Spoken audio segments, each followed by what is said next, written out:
E há uma pergunta que sempre me fazem: ansiedade causa depressão? Ou quem tem um quadro de ansiedade, essa ansiedade, esse quadro pode virar depressão?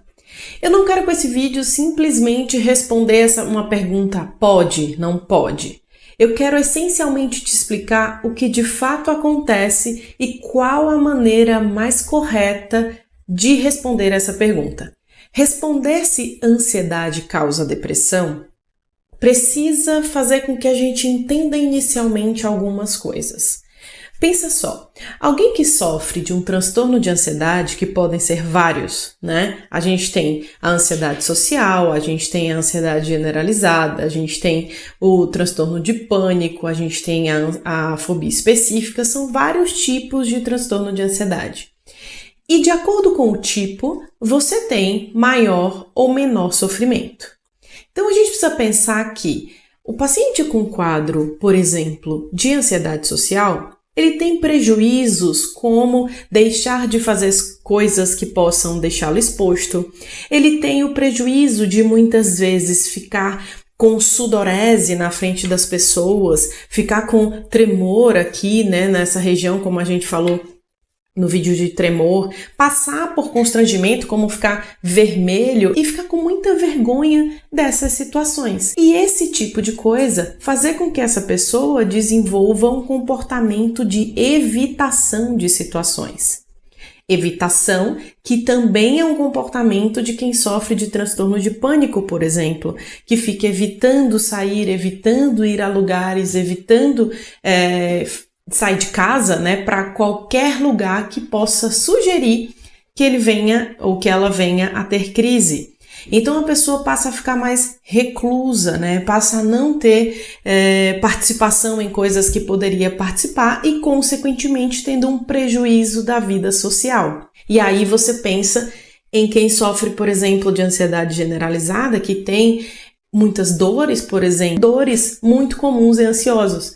Você imagina a pessoa que tem dor, né? Ela tem dor nos ombros, ela tem dor no pescoço, ela tem dor no estômago, ela tem várias outras coisas que causam nela prejuízos. Prejuízo de qualidade de vida, prejuízo na capacidade de se sentir bem. E, consequentemente, isso vai minando ali a vida dela, né? Minando a capacidade de lidar com várias coisas. Muitos pacientes têm vergonha de serem ansiosos. Essa semana recebi um e-mail de uma paciente minha falando exatamente isso, que se sente envergonhada da maneira como lida com algumas situações, da maneira como lida com diversas vezes na sua vida em que acontece uma situação de estresse.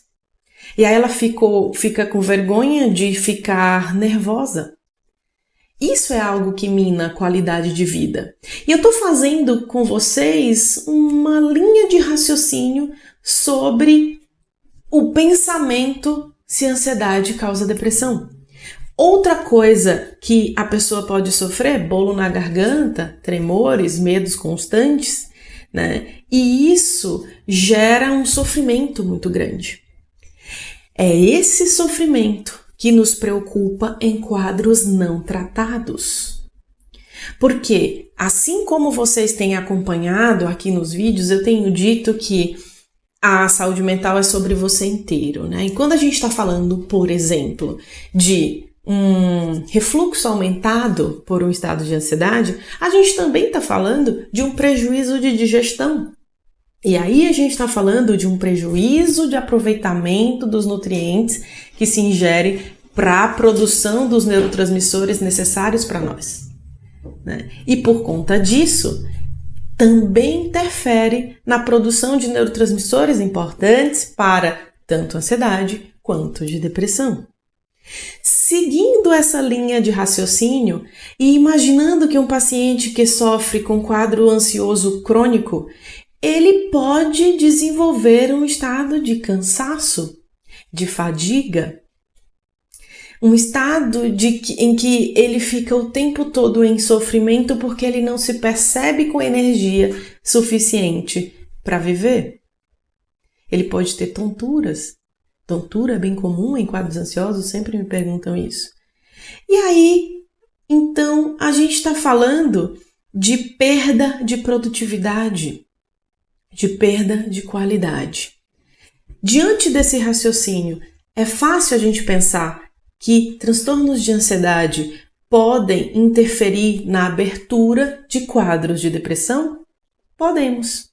Mas não podemos dizer que transtorno de ansiedade é o causador da depressão.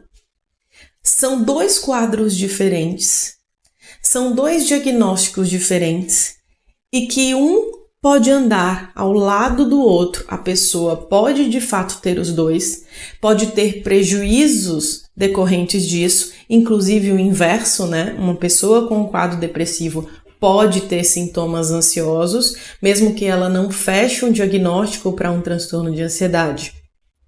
Então, para a gente pensar nisso também, temos que entender que já existem estatísticas que mostram que pacientes que sofrem com transtorno de ansiedade têm 2 a 3 vezes mais chance de ter um quadro depressivo.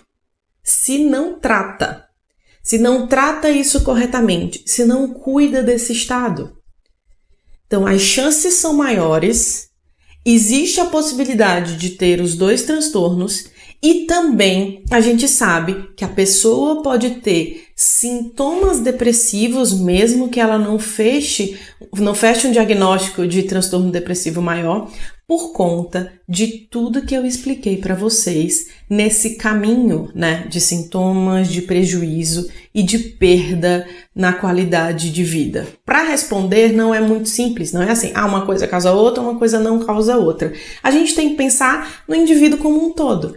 E de tudo que vem junto, né, com esses quadros e que vocês já viram aqui nesse canal, em que eu fiz vídeos de bolo na garganta, de tremor, de palpitação, de falta de ar, de tudo isso que pode acontecer em um quadro de ansiedade. Então, a resposta sobre ansiedade causa depressão, os quadros ansiosos podem gerar sintomas que dão prejuízo na qualidade de vida e contribuírem para a abertura de um quadro depressivo e a pessoa pode ter os dois diagnósticos. E alguém com um quadro de ansiedade não tratado tem 2 a 3 mais chances de desenvolver um transtorno depressivo.